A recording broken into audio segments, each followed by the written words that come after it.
تصور کریں، ایک رات آتی ہے، صبح ہوتے ہی ایک ملک کے دو لوگ دو مختلف ملکوں کے شہری بن جاتے ہیں۔ سڑکوں پہ خوف، ٹرینوں میں لاشیں، جلتے ہوئے گاؤں، لاکھوں لوگ اپنا گھر بار چھوڑنے پر مجبور۔ آخر ایسا کیا ہوا؟ صدیوں سے ساتھ رہنے والے لوگ اچانک دو ملکوں میں تقسیم ہو گئے۔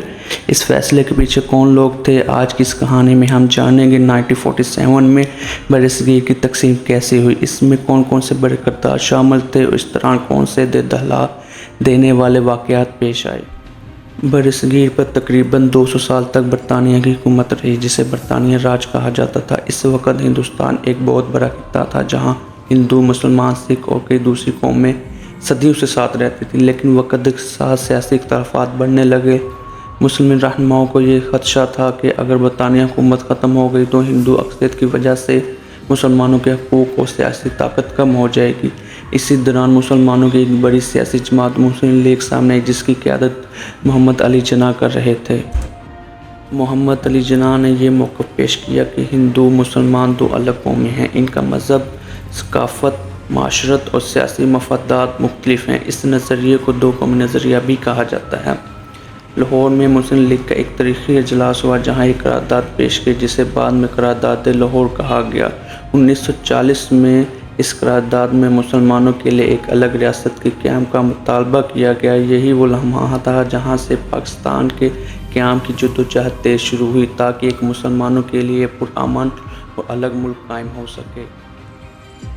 اور وہیں دوسری طرف ہندوستان کی بڑی سیاسی جماعت کانگریس تھی، جس کے اہم رہنما مہاتما گاندھی اور جواہر لال نہرو تھے۔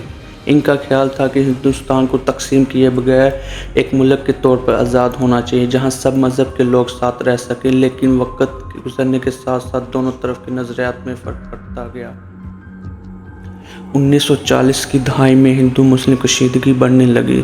1946 میں کولکتہ میں ایک بڑا واقعہ پیش آیا جسے ریڈ ایکشن ڈے بھی کہا جاتا ہے۔ اس دن شروع ہونے والے فسادات نے پورے شہر کو اپنی لپیٹ میں لے لیا۔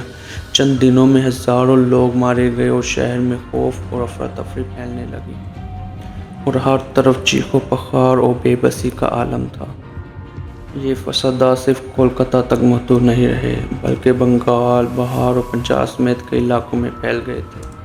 اور دوسری طرف جنگ عظیم کے بعد برطانیہ کی حکومت بھی کمزور ہو چکی تھی، وہ ہندوستان پر مزید حکومت جاری نہیں رکھ سکتی تھی۔ 1947 میں برطانیہ نے اعلان کیا کہ ہندوستان کو آزادی دی جائے گی۔ اس وقت برصغیر کے آخری وائسرائے لارڈ ماؤنٹ بیٹن تھے۔ انہوں نے ایک منصوبہ پیش کیا جس کے مطابق ہندوستان کو دو حصوں میں تقسیم کر دیا جائے گا، ایک حصہ پاکستان اور دوسرا بھارت ہوگا۔ اور یہاں سب سے بڑا سوال یہ تھا کہ دونوں ممالک کے درمیان سرحد کہاں ہوگی۔ اس کے لیے برطانیہ نے ایک وکیل مقرر کیا۔ انہوں نے صرف چند ہفتوں میں ایک لکیر کھینچی جسے ریڈ کلف لائن کہا جاتا ہے۔ اس لکیر نے دو بڑے صوبوں کو تقسیم کر دیا، پنجاب اور بنگال۔ تقسیم کے اعلان کے بعد لاکھوں لوگوں نے اپنے گھروں کو چھوڑنا شروع کر دیا۔ مسلم بھارت کے علاقوں سے پاکستان کی طرف آنے لگے، جبکہ ہندو سکھ پاکستان کے علاقوں سے بھارت کی طرف جانے لگے۔ یہ انسانی تاریخ کی سب سے بڑی ہجرت تھی۔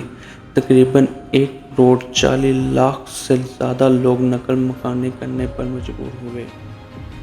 یہ تقسیم آسان نہیں تھی۔ اس تقسیم نے دوست کو دشمن بنا دیا، ہمسایوں کو قاتل بنا دیا۔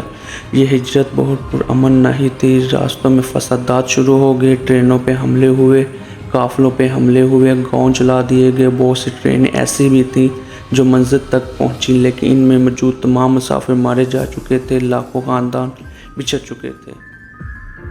مورخین کے مطابق تقسیم کے دوران تقریباً 10 لاکھ سے 15 لاکھ لوگ اپنی جانوں سے ہاتھ دھو بیٹھے۔ لاکھوں عورتیں اغوا ہوئیں، ہزاروں بچے اپنے والدین سے بچھڑ گئے۔